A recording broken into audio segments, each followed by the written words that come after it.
Shalom, teman-teman yang dikasihi Tuhan. Sebelum kita sama-sama merenungkan kebenaran firman Tuhan, mari kita berdoa, kita minta pimpinan, penyertaan Tuhan ketika kita boleh sama-sama belajar firman Tuhan. Mari kita berdoa. Bapa di dalam surga, kami berterima kasih kalau kami punya Tuhan yang baik, Tuhan yang hebat, Tuhan yang ada selalu untuk kami, Tuhan yang selalu menyertai kami di dalam setiap kehidupan kami. Bapa, hari ini biarkan kami boleh duduk tenang, kami boleh menikmati firman Tuhan. Kami tadi sudah memuji Tuhan. Biarkan firman Tuhan boleh melawat kami, menguatkan kami, dan mengingatkan kami untuk kami boleh terus jalan di dalam kebenaran-Mu Bapa. Berkati waktu ini, berkati teman-teman semua, anak-anak semua yang ada di rumah masing-masing. Tuhan berkati agar setiap kami punya fokus konsentrasi ketika kami boleh belajar kebenaran firman-Mu. Di dalam nama Tuhan Yesus kami berdoa dan bersyukur. Amin.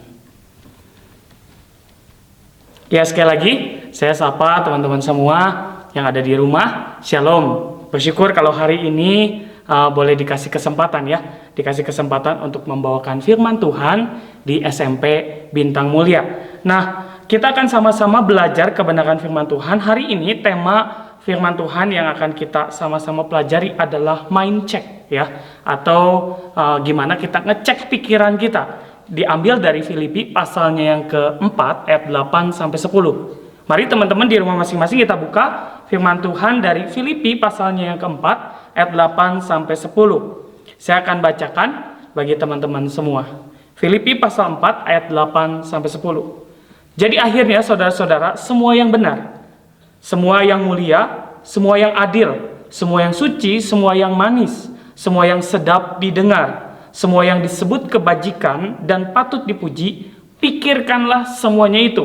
Dan apa yang telah kamu pelajari, dan apa yang telah kamu terima, dan apa yang telah kamu dengar, dan apa yang telah kamu lihat padaku, lakukanlah itu.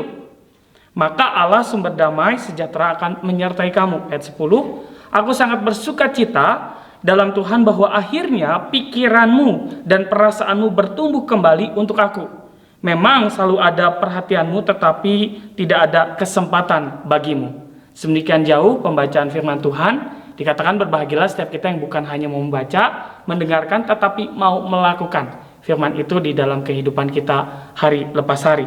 Nah, teman-teman yang dikasihi dalam Tuhan, kalau kita bicara tentang pikiran pasti kita seringkali ketemu dengan pikiran-pikiran yang negatif, ada juga pikiran-pikiran yang positif. Nah, kalau nanya nih teman-teman ke teman-teman semua yang ada di rumah, kira-kira lebih banyak mana kita berpikir negatif atau lebih sering kita berpikir positif? Apakah kita seringkali berpikir lebih banyak negatifnya atau lebih banyak positifnya? Nah, kebanyakan khususnya kalau kita sudah masuk di dalam usia-usia remaja nih. Kalian yang SMP ini udah masuk yang namanya usia remaja. Di mana di dalam usia remaja banyak ketakutan, banyak kekhawatiran yang belum tentu terjadi.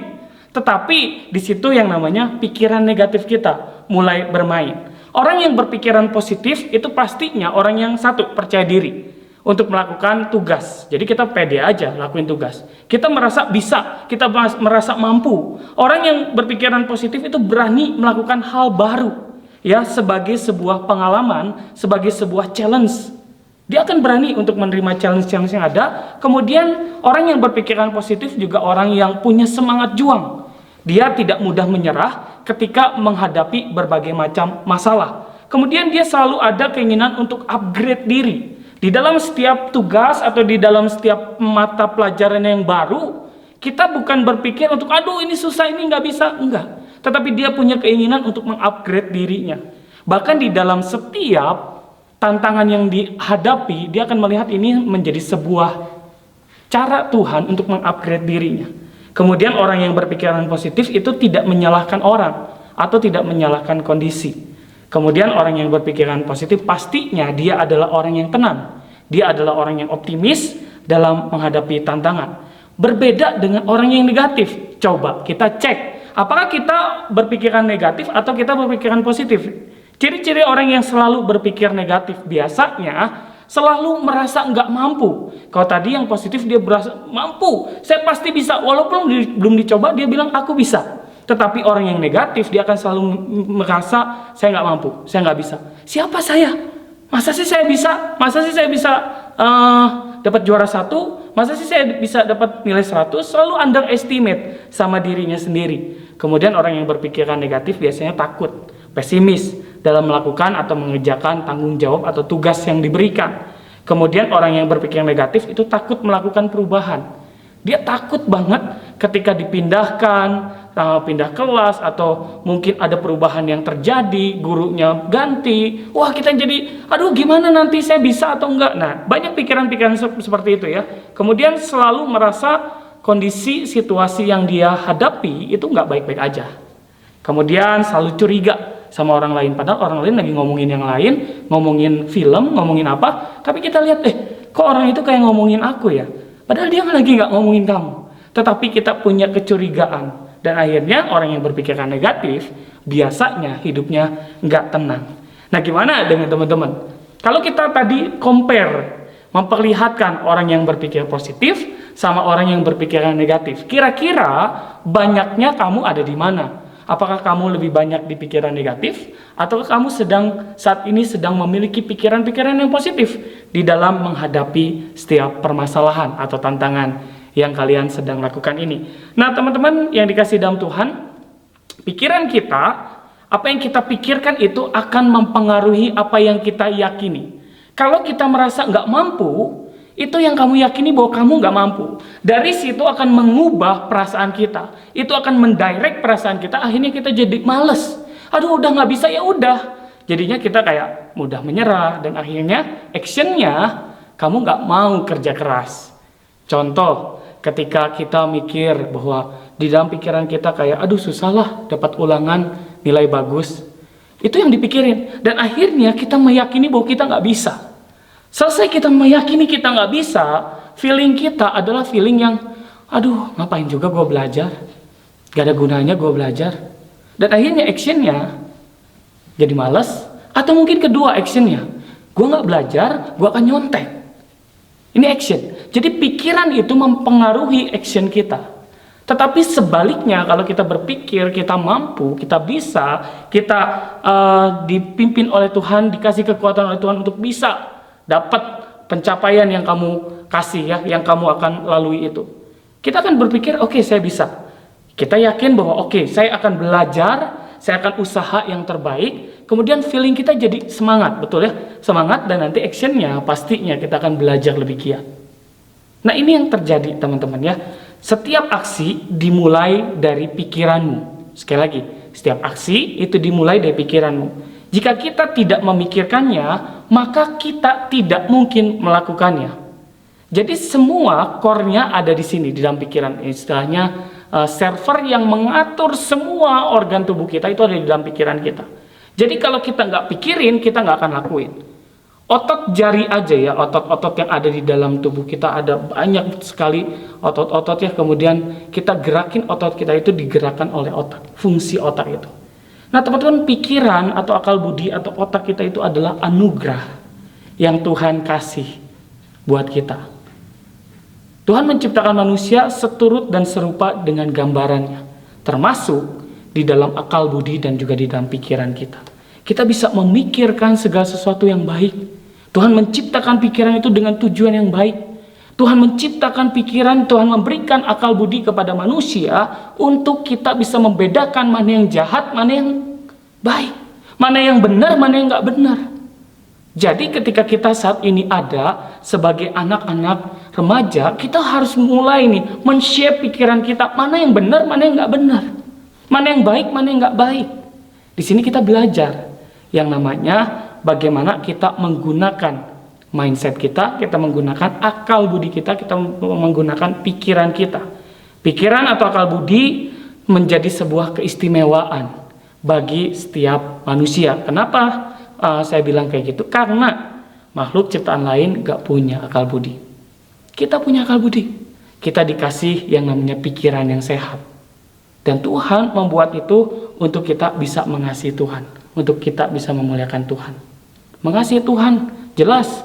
Ketika kita punya pikiran, kita bisa lakuin yang baik, disitulah kamu sedang mengasihi Tuhan. Memuliakan Tuhan lewat pikiran kita, oke, bisa nggak? Bisa banget. Kamu belajar dengan sungguh-sungguh, kamu kasih yang terbaik, kemudian kamu dapat nilai yang terbaik, kamu bisa memuliakan Tuhan lewat nilai.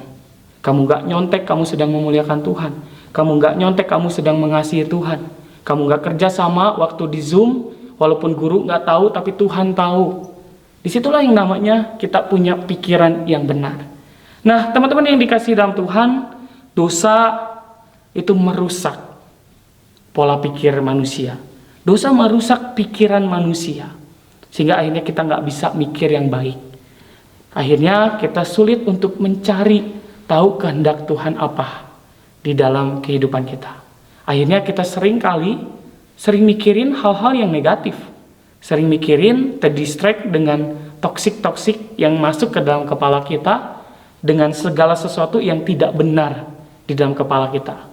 Dan semuanya itu mempengaruhi yang namanya pikiran kita. Kita jadi nggak bisa berpikir jernih, kita nggak bisa berpikir tenang, kita sulit untuk ngafalin pelajaran-pelajaran, kita susah untuk konsentrasi di kelas. Salahnya siapa? Bukan salahnya Tuhan menciptakan pikiran, enggak.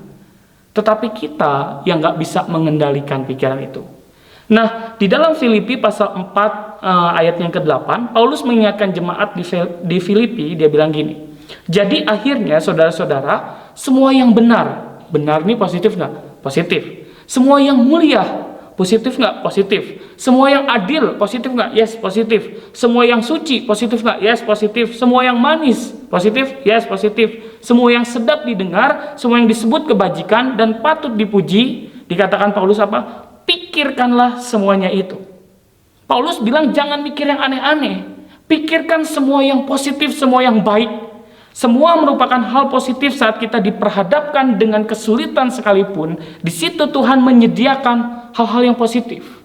Ketika kamu saat ini dapat nilai jelek, jangan jadi kamu desperate, kemudian nggak mau berjuang, enggak. Tetapi ada nilai positifnya ketika nilaimu jelek, yes, ada. Ketika nilaimu jelek, kamu jangan menganggap dirimu nggak mampu. Tetapi kamu lihat, apakah saya sudah kasih yang terbaik waktu saya sedang belajar. Waktu saya sedang ngerjakan ujian, apakah saya sudah kasih yang terbaik? Saya udah totalitas belajar atau belum? Jadi banyak hal yang bisa kamu ambil. Bahkan dari kegagalan-kegagalan, kita bisa petik nilai positifnya. Untuk kita jadikan ke depannya, kita menjadi pribadi yang lebih baik lagi. Nah, Paulus kasih tahu ini. Kenapa Paulus kasih tahu ini? Karena pada saat itu jemaat Filipi pun sedang mengalami yang namanya penganiayaan. Paulus kasih tahu di tengah penganiayaan, pikirkan semua yang baik. Dia bilang seperti itu. Pikirkan semua yang benar. Pikirkan semua yang manis. Pikirkan semua yang sedap didengar dan yang disebut kebajikan. Dan dikatakan pikirkanlah semuanya itu. Di tengah keadaan yang buruk, mungkin keluargamu lagi ada masalah, mungkin kamu dijauhin sama teman, mungkin kamu nggak pede dengan penampilanmu. Saya mau kasih tahu gimana kamu boleh tetap berpikir positif. Ketika kamu mungkin merasa kayak kurang, nggak bisa, jangan pernah underestimate sama dirimu. Tuhan mempunyai rancangan yang indah. Dan Tuhan bilang apa? I have a big plan for you. Aku punya rencana besar buat kamu. Rencana besar itu harus kita lakukan di dalam proses pembelajaran ini. Salah satunya, kalian harus lewatin level pembelajaran di SMP ini. Nah, nanti big plan-nya kapan? Nanti di depan. Jadi nggak mungkin instan, teman-teman. Tapi selama di dalam proses ini, pikirkanlah semua yang baik. Pikirkanlah dulu waktu kamu nggak bisa, Tuhan tolong kok. Pikirkanlah waktu awal-awal kita sekolah online, kita kayak ngerasa, aduh nggak bisa, mister, aduh nggak susah nih konsentrasi, miss. Tapi perhatikan, kita bisa bertahan sampai saat ini. Kita bisa berjuang sampai saat ini. Itu karena Tuhan. Karena pimpinan dan penyertaan Tuhan. Dan Paulus katakan inilah yang dikatakan bagaimana kita mengarahkan pikiran atau memfokuskan pikiran itu kepada hal yang benar. Kepada Kristus itu sendiri. Teman-teman yang dikasihi Tuhan, memandang sisi positif atau melihat hal-hal yang baik dari hal yang buruk itu mungkin gak semudah membalikan telapak tangan. Tetapi bukan artinya itu gak bisa. Kita bisa kok melakukan itu semua. Gimana caranya? Teman-teman, caranya adalah yang pertama, memfokuskan pikiran kita kepada hal yang benar. Sekali lagi, hal yang pertama adalah fokuskan pikiran kita kepada hal yang benar. Sama halnya dengan junk food, teman-teman tahu ya, makanan-makanan junk food itu. Kalau kamu sering makan junk food, maka tubuhmu jadi nggak sehat. Demikian juga dengan asupan di dalam pikiran kita. Kalau kamu asupan yang kamu pikirkan, yang kamu tonton, yang kamu saksikan, yang kamu dengar, yang kamu lihat adalah hal-hal yang negatif, maka pikiranmu akan menjadi pikiran yang negatif. Tetapi kalau kamu melihat hal-hal yang benar, kamu mengupgrade diri, nonton konten-konten yang positif untuk mengupgrade diri, maka kamu akan termotivasi untuk melakukan sesuatu yang benar. Kalau kamu nontonnya mungkin cuman game-game yang ada, game online, kemudian ada konten-konten gamer-gamer yang ngomongnya toksik, maka dengan nonton kamu akan terbawa untuk ngomong hal yang nggak benar, ngikutin orang-orang yang konten kreator yang nggak benar itu. Nah, gimana caranya kita fokuskan pikiran kita ke hal yang benar? Yang pertama tadi adalah gimana kita juga punya kedekatan sama Tuhan.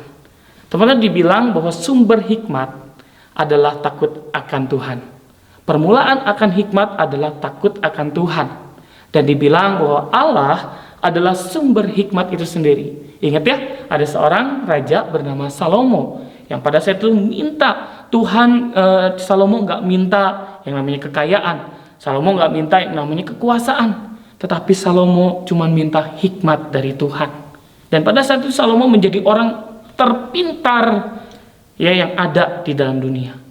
Dan ketika dia pintar, dia betul-betul bisa mendapatkan yang namanya kesuksesan, dia mendapatkan kekayaan, dan dia tidak lupa akan Tuhan. Nah, gimana kita juga percaya bahwa Tuhan adalah sumber hikmat, sumber kepintaran itu.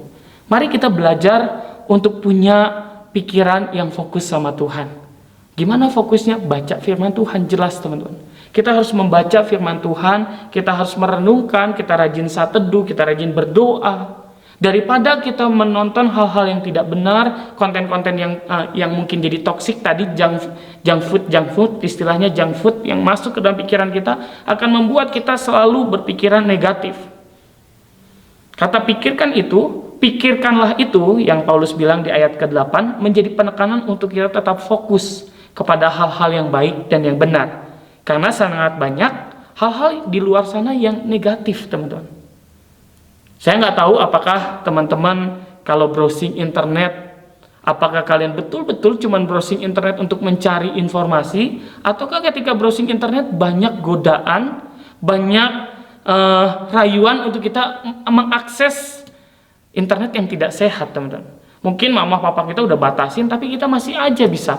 Ya, namanya juga anak-anak milenial ya, lebih pintar biasanya dari orang tua. Mungkin pakai ini, wah banyak banget teman-teman ya. Tetapi saya mau kasih tahu, kalau kita berpikiran yang benar, ada godaan, ada tantangan, kita mampu untuk yang namanya melawan temptation itu. Kan tadi di awal kita bicara tentang bahwa ketika kita memikirkan hal yang benar, actionnya adalah benar. Tapi ketika kamu memikirkan hal yang tidak benar, actionnya adalah tidak benar. Ketika kamu memikirkan hal yang tidak suci, maka kamu akan jatuh di dalam ketidaksucian. Tetapi ketika kamu memikirkan hal-hal yang kudus, maka kamu mampu untuk menjaga kekudusan hidupmu. Ketika kamu mikirin teman-teman nyontek, kamu akan kepikir juga, oke, gue akan nyontek. Tapi ketika kamu lihat, kamu tahu firman Tuhan bilang bahwa mencontek itu adalah dosa, maka kamu tidak akan jatuh di dalam dosa nyontek itu. Ketika kamu tahu bahwa curang itu tidak diperbolehkan atau tidak benar, kamu tidak akan lakukan kecurangan. Nah, ini yang dinamakan memfokuskan pikiran kepada hal yang benar. Hal yang benar itu banyak. Banyaknya ada di mana? Banyaknya ada di dalam firman Tuhan. Teman-teman baca firman Tuhan. Di situ banyak. Tuhan sudah memberikan yang namanya rules, teman-teman. Cara kita, bagaimana aturan-aturan kita di dalam tinggal di dalam dunia ini. Nah, ayo kita sama-sama kita belajar untuk fokuskan pikiran kita kepada hal yang benar. Yang kedua adalah batasi hal-hal yang tidak baik di dalam pikiran kita. Teman-teman, saya mau kasih tahu, Tuhan kasih yang namanya otak, Tuhan kasih yang namanya pikiran, bukan kita yang dikendalikan oleh pikiran, oke? tangkap ini ya, bukan kita yang dikendalikan oleh pikiran kita, bukan kita yang didrive oleh pikiran kita, tetapi Tuhan memberikan kuasa untuk kita mengendalikan pikiran ini. Jangan dibalik, teman-teman. Kalau misalnya kalau kita dikendalikan oleh pikiran, pikirannya mikir, aduh gue nggak bisa, maka kita nggak bisa, teman-teman. Enggak. Tetapi pada saat pikiran kita mungkin khawatir, mungkin takut, mungkin ngerasa nggak bisa, kamu yang take over. Kamu doa sama Tuhan, Tuhan, saya tahu ini susah, tapi saya percaya kalau saya belajar, saya berserah sama Tuhan pasti bisa. Nah, ini gimana caranya kita membatasi? Ketika kamu sedang dikuasai oleh pikiran negatif, kamu datang sama Tuhan dan kamu percaya bahwa Tuhan itu mampu menolong kamu. Nah, ini yang kita lihat, teman-teman. Iblis selalu berusaha menguasai pikiran kita, selalu berusaha untuk terus-menerus menanamkan pemikiran yang jahat dan yang gak benar, yang gak kudus di dalam pikiran kita. Misalnya contoh, Iblis selalu bikin kita underestimate, teman-teman, sama diri kita sendiri. Iblis selalu bilang, udah kamu gak bisa. Maka itu yang kita pikirin, aduh iya betul aku gak bisa. Akhirnya actionnya apa? Teman-teman, ketika ujian atau ketika ulangan yang kamu lakukan, kamu tidur-tiduran, kamu gak belajar. Atau mungkin ketika kita udah semangat mau ngerjain tugas, nanti Iblis bilang, ngapain ngerjain tugas sekarang? Masih jauh kok. Akhirnya yang kita lakukan adalah sistem kebut semalam, padahal kita bisa kerjain dengan baik. Waktu kita mau ujian, mau ulangan tuh kita udah siapin semua, nanti Iblis bilang, wah lihat tuh teman-teman mau nyontek. Nyontek pasti nilainya lebih bagus daripada kamu belajar. Maka pikiran itu terus yang namanya berperang tuh, teman-teman. Nah, ketika ada peperangan itu, teman-teman, artinya ada Iblis dan juga ada Tuhan di situ yang menjaga pikiran. Nah, saya mau kasih tahu, teman-teman, ayo kita belajar untuk membatasi pikiran kita dengan hal-hal yang baik, teman-teman. Jadi kalau ada konten-konten yang tidak baik, kita batasi. Oke, gue gak mau nonton ini. Kemudian kita pilih konten yang memang bisa upgrade diri kita tonton.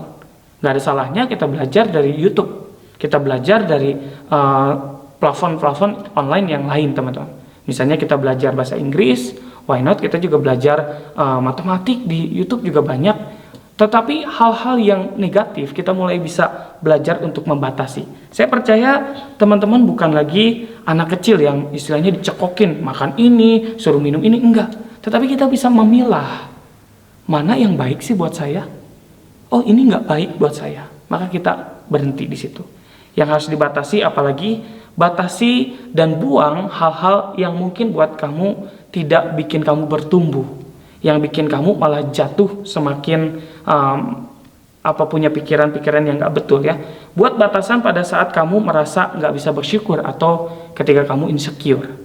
Teman-teman, bikin batasan artinya ketika kamu lihat orang lain, kemudian kamu berpikir negatif tentang dirimu, maka di situ kamu bikin batasan. Oke, gua gak mau bandingin lagi diri aku sama orang lain. Cukup lihat dirimu. Belajar, berikan yang terbaik dengan segala sesuatu. Dan ganti semua yang jelek-jelek itu, ganti semua hal yang jelek itu dengan hal yang baik dan yang benar. Firman Tuhan dikatakan, takut akan Tuhan adalah permulaan akan hikmat. Kemudian firman Tuhan bilang juga, firman Tuhan adalah pelita bagi kakiku dan terang bagi jalanku. Firman memberikan kita hikmat, pengetahuan, dan membuat kita semakin berpikir positif, optimis, dan selalu hidup di dalam kebenaran. Nah, teman-teman, gimana dengan kita? Apakah kita mau punya pikiran tersebut? Apakah kita belajar untuk memilah mana yang negatif, mana yang positif? Dan terakhir, firman Tuhan bilang seperti ini, teman-teman. Kita buka di dalam Filipi yang tadi kita baca. Filipi pasalnya yang keempat. Saya mau akhiri dengan sebuah firman Tuhan dari Filipi pasalnya yang keempat. Ayatnya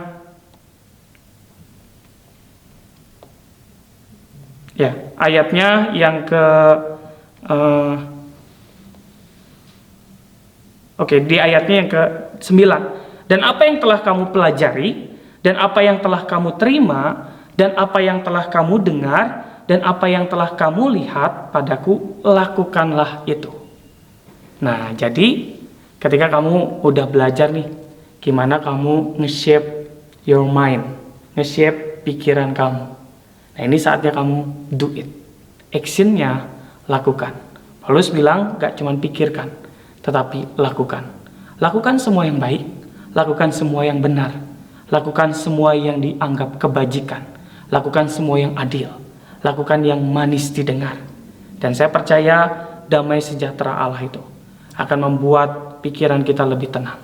Damai sejahtera Allah itu akan membuat kita bisa mempunyai pikiran positif, tenang menghadapi segala macam masalah yang kita hadapi.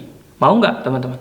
Kita sama-sama berjuang, punya pikiran positif, walaupun di tengah keadaan yang tidak baik atau mungkin di dalam keadaan yang negatif.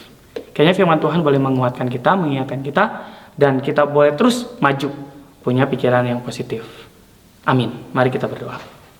Bapak di dalam surga, terima kasih Tuhan, kalau hari ini kami boleh belajar kebenaran firman Tuhan. Tuhan pimpin setiap kami, anak-anak-Mu, anak-anak SMP, supaya mereka juga dari semenjak muda, mereka sudah coba menata pikiran mereka. Mereka bisa membatasi mana pikiran-pikiran yang negatif, mereka bahkan membuang pikiran-pikiran negatif, diganti dengan pikiran positif, yaitu belajar untuk melihat firman Tuhan, belajar untuk mencari kebenaran firman Tuhan, mempelajari firman Tuhan, karena kami tahu firman Tuhan adalah sumber hikmat bagi setiap kami. Berkati teman-teman semua, Engkau tahu pergumulan mereka. Tuhan tolong berkati di dalam studi yang sebentar kami akan sama-sama mulai. Tuhan berikan kami kuasa, Tuhan berikan kami kemampuan, Tuhan berikan kami kepintaran untuk kami bisa belajar dengan baik. Terima kasih Tuhan, kami bersyukur di dalam nama Tuhan Yesus. Amin. Tuhan Yesus memberkati.